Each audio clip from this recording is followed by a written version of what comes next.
ایران کے صدر احمدی نژاد کی جانب سے صدر اوباما سے براہ راست مذاکرات کی پیشکش ایک ایسے موقع پر آئی ہے جب امریکہ کے chairman joint chiefs of staff mic ملن کے ایران سے متعلق بیان پر تبصروں اور تجزیوں کا سلسلہ جاری تھا۔ اتوار کو ایک امریکی ٹی وی چینل کو انٹرویو دیتے ہوئے مائک ملن نے کہا تھا کہ امریکہ کے پاس ایران پر حملے کا منصوبہ موجود ہے، لیکن ایران پر حملہ کرنا امریکہ کے لیے ایک ناپسندیدہ آپشن ہوگا۔ ایڈمرل مائک ملن کے اس بیان پر رد عمل کا اظہار کرتے ہوئے ایران نے کہا کہ اگر امریکہ نے اس قسم کی کوئی غلطی کی تو اس سے خطے میں سیکیورٹی کی صورتحال بہت خراب ہو سکتی ہے اور امریکہ کو خود بھی نقصان اٹھانا پڑ سکتا ہے، کیونکہ ایران کا جواب بہت سخت ہوگا۔ واشنگٹن میں بہت سے مبصرین کے مطابق ایران کے خلاف حالیہ پابندیوں کے اثرات آنے سے پہلے کسی اور پہلو پر غور کرنا مناسب نہیں ہوگا، لیکن کچھ مبصرین کے مطابق ایڈمرل ملن کے انٹرویو میں کوئی نئی بات نہیں ہے۔ پیٹر کریل واشنگٹن کے تحقیقی ادارے آرمز کنٹرول ایسوسی ایشن سے وابستہ ہیں۔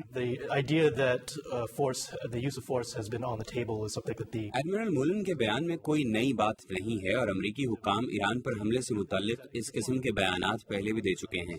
ہمیں یہ یاد رکھنا چاہیے کہ وہ اس براہ راست سوال کا جواب دے رہے تھے کہ کیا امریکہ کے پاس ایران پر حملے کا آپشن موجود ہے یا نہیں۔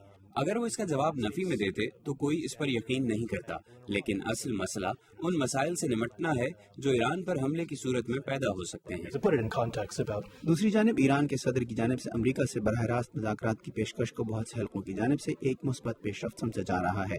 ڈاکٹر عباس ملانی اسٹینفورڈ یونیورسٹی میں شعبہ ایران کے ڈائریکٹر ہیں۔ ایران کی جانب سے یہ پیشکش خوش آئند ہے، لیکن ایران کو اقوام متحدہ کی قراردادوں کا احترام بھی کرنا چاہیے۔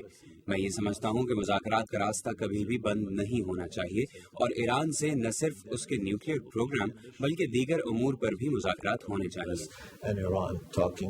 اوباما انتظامیہ ماضی میں کی جانے والی اس قسم کی پیشکشوں کو مسترد کر چکی ہے اور امریکہ ایران پر نیوکلیئر ہتھیار بنانے کی کوششوں کا الزام عائد کرتا ہے، جبکہ ایران اس الزام کو مسترد کرتا ہے اور اس کا کہنا ہے کہ اس کا پروگرام پرامن مقاصد کے لیے ہے۔